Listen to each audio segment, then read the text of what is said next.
Welcome to MT. Hope you enjoy the video. If I'm a 5 as a leader, that means my organization will be what? Talk to me. A 4. Okay, here we go. Because the leadership lid won't allow it to go higher. So, how do I grow my organization? This is very simple, folks. I've got to raise my lid, don't I? I've got to get this lid up, and because I can become a better leader, I can raise my lid, true? So I can go from a 5 to a 6, to a 7, to an 8, to a 9. Now, this organization is a 4. When that leadership lid starts going up, that organization goes from a 4 to a 5, to a 6, to a 7, to an 8. You see, your organization will grow to the size of your leadership ability. Now, if I were where you are and I was listening to what I just said and I was taking notes, somewhere on my notes or somewhere on my iPad, I'd be putting a star right here. I'd be putting a rocket ship. I would be putting a sign that says, "Do not miss this." Because your ability to lead will determine how successful you'll be in this house, without any question. The best leaders will build the biggest business, no question. That should light a fire within you. That should spark, something should be going off on the inside right now. You see, everything rises and falls on leadership, and I've got to raise my leadership lid, and Maxwell says I can learn how to lead, and the better I learn how to lead, the bigger I can build this business. There ought to be something inside of you that says something like this: I had better learn to lead. Hello, this is an IQ test. If you miss this one, you can go home now. Vicelis can't help you. God can't help you. You understand? The whole concept, the whole idea that you can learn to lead, and if you learn to lead, and the better you learn to lead, the more successful you can become, and the greater your business. This is an absolute fact. It's not a theory, it's not a thought, it's not an idea, it's not a principle, it's a fact. And the law of the lid says, the better you learn to lead, the higher you lift that lid, the greater your business can become. Now, that's the law of the lid. So the question that I have today, and as I was talking on the phone to your leaders the other day, the question I have is then, well, how do I lift that lid? How do I lift that lid? If that's the key, then John, come on, let's get that lid lifted. And by the way, you're in luck because I know how to do that. Yeah, I really do. I ain't bragging, just living it, okay? I know how to do that. In fact, look at your neighbor and say, John can help us. Go ahead and tell you. John can help us. And look at your neighbor and say, and you need John to help you. Okay. All right, okay. Now, John can help you.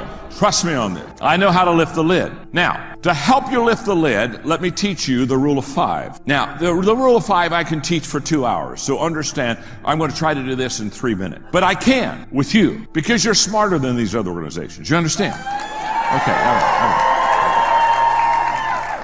With some, it's a week conference. Okay. With some, a week doesn't matter. Still doesn't take.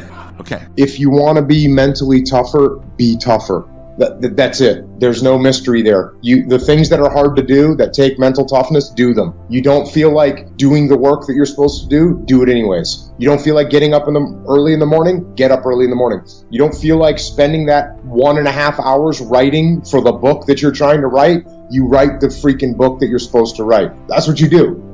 There's no magic pill. There's no brain waves that you can hook into a machine. There's no meditation that's going to get you there. What you do is the things that you don't feel like doing, do them anyways. Just be tougher. And when I'm writing, I only write 1,000 words a day, which takes me about an hour. And after that, I want to go do something else. So 2,000 words a day, I'm guessing that probably takes you around 2 hours unless you're just a really fast writer. No, it takes me about 2.5 hours. Well, there you go. So that's how you get it done. And like you said, I think it's important for people to remember what it feels like when you do get done, and that way when you don't feel like doing it, you can fast forward your brain a little bit and say, okay, well, in 2.5 hours I'm going to feel really good that I got this done.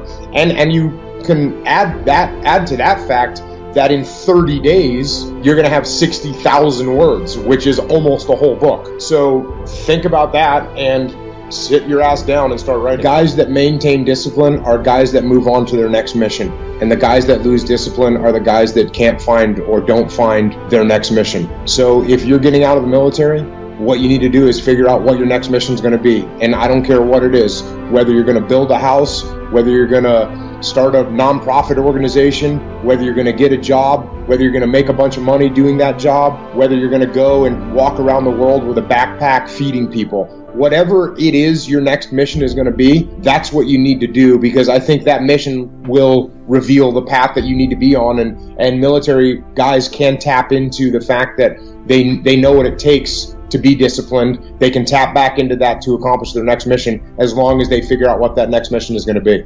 I'm trying to just pass on some of the lessons that I've learned and that I'm continuing to learn in my life. I've been really fortunate to have had some great experiences, and to have the opportunity to pass those experiences on to other people and then explore new experiences, always reading and trying to educate myself and learn more about the world so I can pass that on. I know that just by watching you, obviously in the morning, you're up by 4:30 is that every morning, by the way, 7 days a week, 4:30? Yes. What does the rest of your schedule for the morning look like? How do you get ramped up for the day and develop a system for discipline? Wake up, brush your teeth, work out. That's where it starts. Wake up, brush your teeth, work out. Those things are what you have to do. And for me, like you said, you talked earlier about having habits. Those are my habits. So that's what I do. Now, once I'm done with that, I've got a lot of different businesses going on and a lot of different things happening. I've got a consulting company called Echelon Front,